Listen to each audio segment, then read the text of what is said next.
L'augmentation de la participation des femmes à la force de travail donnera une impulsion importante à la croissance économique, tel a affirmé Pierre-Richard Agénor, professeur à l'Université de Manchester et chercheur associé au Centre de recherche en politique de l'OCP.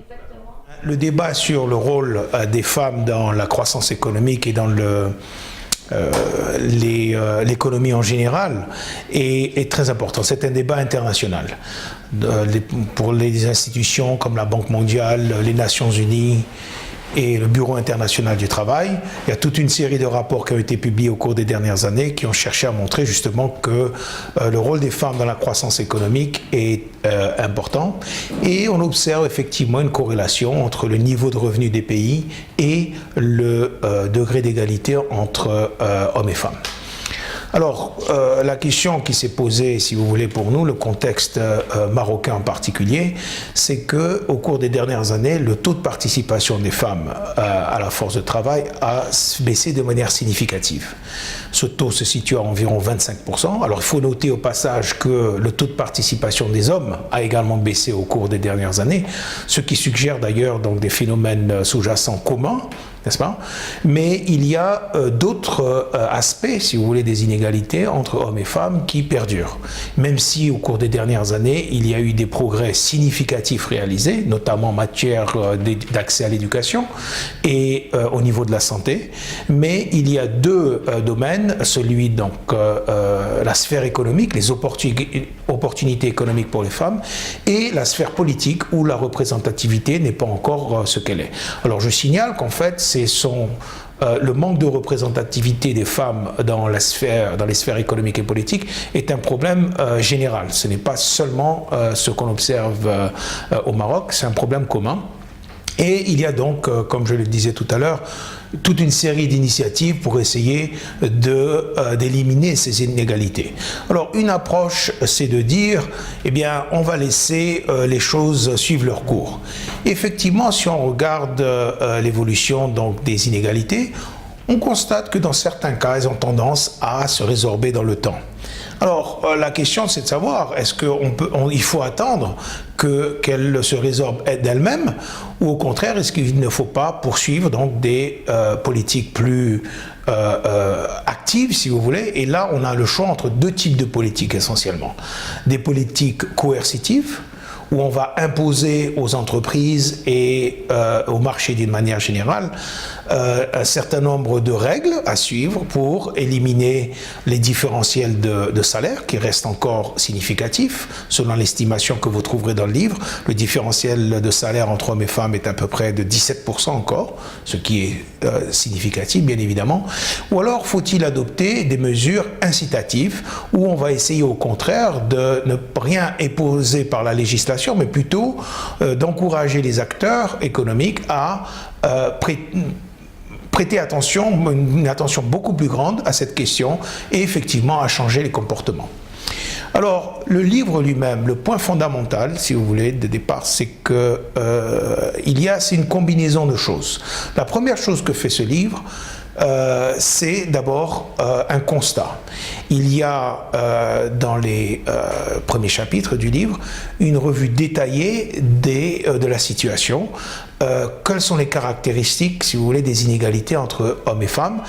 Alors, il y a les inégalités donc au niveau du marché du travail, les salaires, les différentiels de salaire, mais il y a également des inégalités au niveau de l'accès au transport, de l'accès au logement, etc. Donc, toutes ces données-là sont répertoriées dans ce document. Donc, déjà, le constat en lui-même est exhaustif et c'est le point de départ, évidemment, de toute analyse.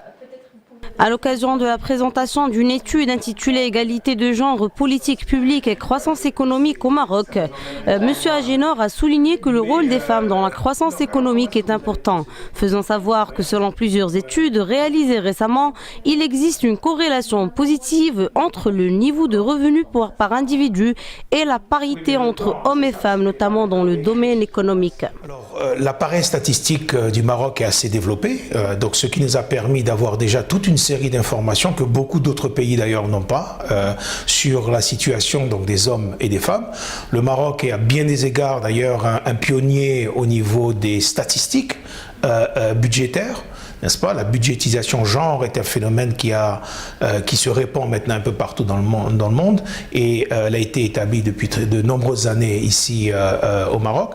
Donc on a une base statistique déjà qui est très bonne à certains égards.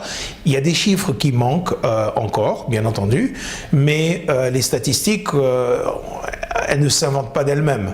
On identifie des problèmes et ensuite on cherche à créer donc les